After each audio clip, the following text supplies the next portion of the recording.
This time, recognize the gentlelady from the 14th District of Florida, who is the ranking member of the subcommittee for 5 minutes for an opening statement. Well, thank you, Mr. Chairman, and good morning, everyone. Today's hearing is an important reminder of the role of this committee of ensuring the safety of the public and our energy infrastructure.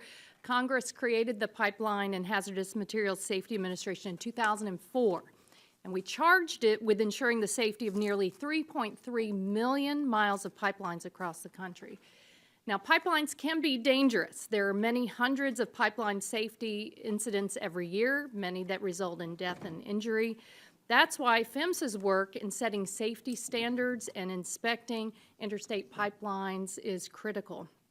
And for years, Democrats have been focused on ensuring that PHMSA has adequate resources and a strong professional workforce. After a number of deadly accidents and the growing magnitude of aged, leaky, and unsafe pipelines, Congress passed the Pipes Act of 2020 to improve the safety of gas gathering lines and pipelines, while also addressing wasteful and dangerous methane gas leakages.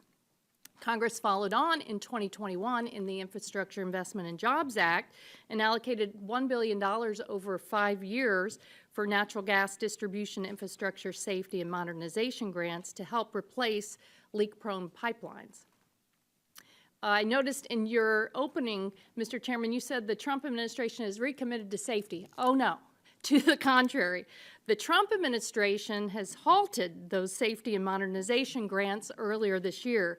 But multiple lawsuits were filed by states, nonprofits, and local communities challenging the freeze. And on April 17th, a federal judge ordered the Trump administration to reinstate funding, ruling that the freeze was arbitrary and capricious and violated the law. The Department of Energy and EPA were required to resume disbursement of already awarded safety grant funds. The Trump administration also is failing to follow through on other pipeline safety initiatives, even though the Congress has been clear that we expect PHMSA to conduct robust reviews of pipeline maintenance and operation plans.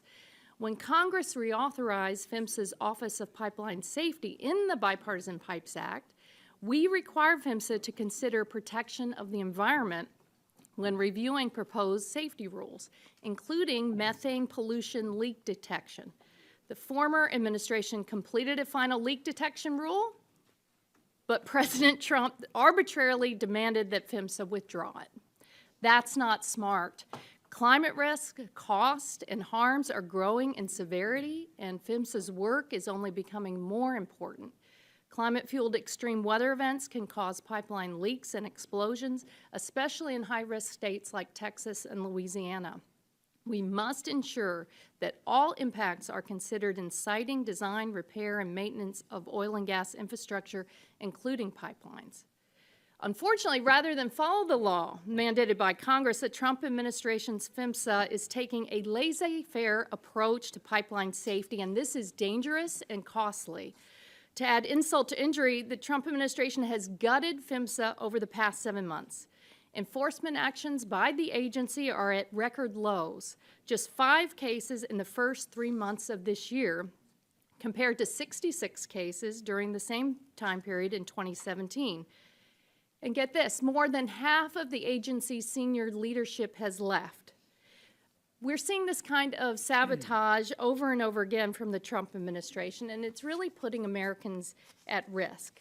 For example, my neighbors back home in Florida are less safe this hurricane season because of cuts at the National Weather Service. They've ended vital satellite forecasting initiatives and have left offices understaffed. At FERC, the president has asked the existing chair, who he appointed the first time around, to resign early, and then nominated a new chair who doesn't have any energy background.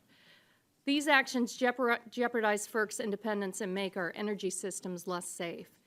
At the Nuclear Regulatory Commission, President Trump has fired a safety commissioner and pushed executives' orders that threaten NRC independence. And just last week, Trump fired nearly every member of the U.S. Nuclear Waste Technical Review Board.